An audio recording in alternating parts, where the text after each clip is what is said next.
Our motivations are unbelievably interesting. I mean, I've been working on this for a few years, and I just find the topic still so amazingly engaging and interesting. So I want to tell you about that.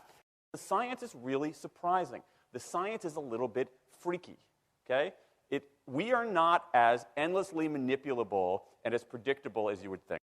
There's a whole set of unbelievably interesting studies. I want to give you two that call into question this idea that if you reward something, you get more of the behavior you want. If you punish something, you get less of it. So let's go from London to the mean streets of Cambridge, Massachusetts, in the northeastern part of the United States. And let's talk about a study done at MIT, Massachusetts Institute of Technology. Here's what they did. They took a whole group of students, and they gave them a set of challenges. Things like memorizing strings of digits, solving word puzzles, other kinds of spatial puzzles, even physical tasks like throwing a ball through a hoop. Okay, they gave them these challenges, and they said to incentivize their performance, they gave them 3 levels of rewards. Okay? So if you did pretty well, you got a small monetary reward. If you did medium well, you got a medium monetary reward. And if you did really well, if you were one of the top performers, you got a large cash prize. Okay? We've seen this movie before. This is essentially a typical motivation scheme within organizations, right? We reward the very top performers, we ignore the low performers, and the other folks kind of in the middle. Okay, you get a little bit. So what happens? They do the test, they have these incentives. Here's what they found out. 1, as long as the task involved only mechanical skill, bonuses worked as they would be expected. The higher the pay, the better their performance. Okay, that makes sense. But here's what happens. But once the task called for even rudimentary cognitive skill, a larger reward led to poorer performance. Now, this is strange, right? A larger reward led to poorer performance? How can that possibly be? Now, what's interesting about this is that these folks here who did this are all economists, 2 at MIT, 1 at the University of Chicago, 1 at Carnegie Mellon, okay, the top tier of the economics profession. And they're reaching this conclusion that seems contrary to what a lot of us learned in economics, which is that the higher the reward, the better their performance. And they're saying that once you get above rudimentary cognitive skill, it's the other way around. Which seems like this kind of, the idea that these rewards don't work that way seems vaguely left-wing and socialist, doesn't it? It's kind of this kind of weird socialist conspiracy. For those of you who have those conspiracy theories, I want to point out the notoriously left-wing socialist group that financed the research, the Federal Reserve Bank. So this is the mainstream of the mainstream coming to a conclusion that's quite surprising, seems to defy the laws of behavioral physics. So this is strange. It's strange finding. So what do? They say, this is freaky. Let's go test it somewhere else. Maybe that $50 or $60 prize isn't sufficiently motivating for an MIT student, right? So let's go to a place where $50 is actually more significant relatively. Right? So let's take the experiment. We're going to go to Madurai, India, rural India, where $50, $60, whatever the number was, is actually a significant sum of money. So they replicated the experiment in India roughly as follows. Small rewards, the equivalent of 2 weeks' salary. Small performance, low performance, 2 weeks' salary. Medium performance, about a month's salary. High performance, about 2 months' salary.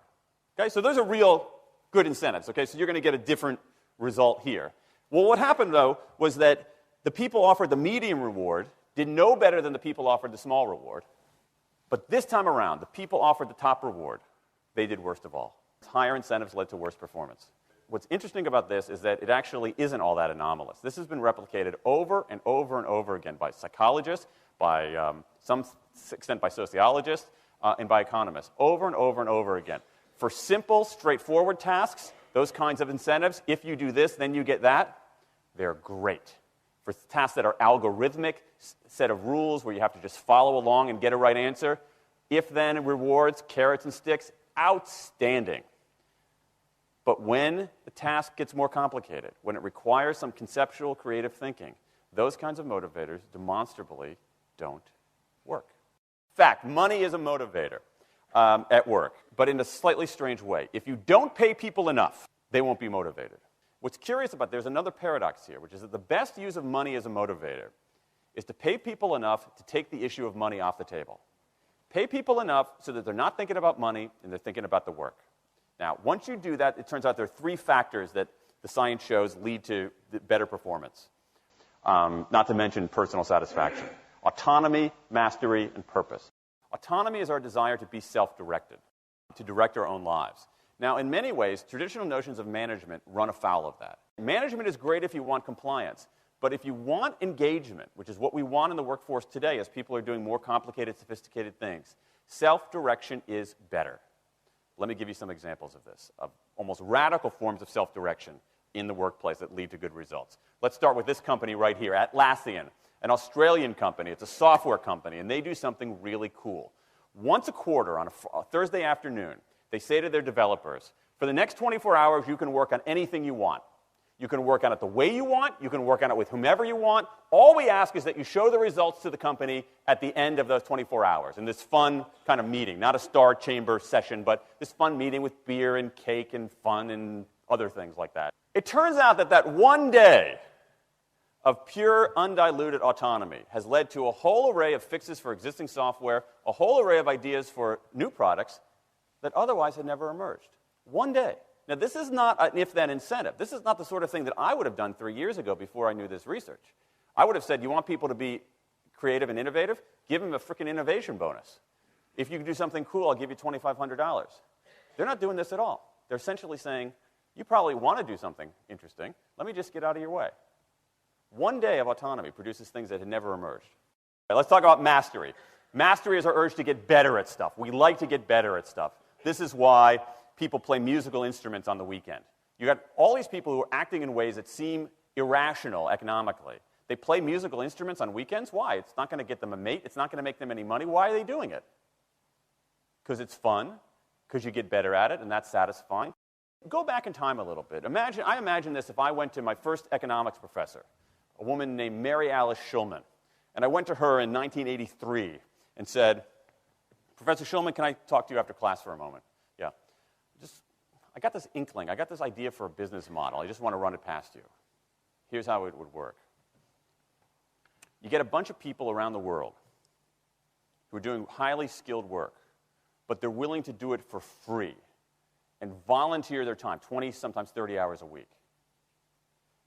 Okay, she's looking at you somewhat skeptically there. Oh, but I'm not done. And then what they create, they give it away rather than sell it. It's going to be huge. I mean, she truly would have thought I was insane. Okay, it seemed to fly in the face of so many things. But what do you have? You have Linux powering 1 out of 4 corporate servers in Fortune 500 companies, Apache powering more than the majority of web servers, Wikipedia. What's going on? Why are people doing this? Why are these people, many of whom are technically sophisticated, highly skilled people who have jobs?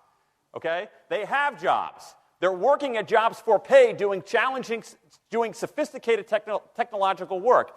And yet, during their limited discretionary time, they do equally, if not more, technically sophisticated work, not for their employer, but for someone else for free.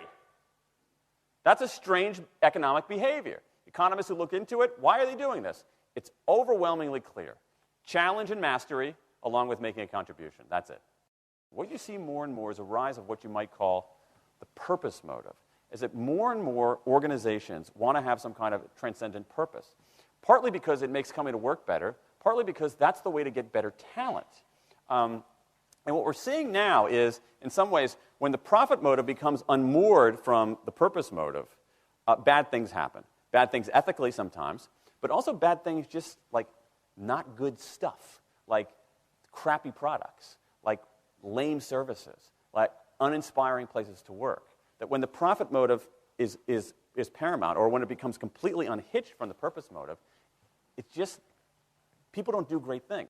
More and more organizations are realizing this and sort of disturbing the categories between what's profit and what's purpose. And I think that actually heralds something interesting. And I think that the organizations that are flourishing, whether they're profit, for profit, or somewhere in between, are animated by this purpose motive. Let me give you a couple of examples. Here's the founder of Skype. He says, our goal is to be disruptive, but in the cause of making the world a better place. Pretty good purpose. Here's Steve Jobs. I want to put a ding in the universe. All right? That's the kind of thing that might get you up in the morning and racing to go to work. So I think that we are purpose maximizers, not only profit maximizers. I think the science shows that we care about mastery very, very deeply. And the science shows that we want to be self-directed. And I think that the big takeaway here is that if we start treating people like people and not assuming that they're simply horses, slower, smaller, better-smelling horses, if we get past this kind of ideology of carrots and sticks and look at the science, I think we can actually build organizations and work lives that make us better off, but I also think they have the promise to make our world just a little bit better.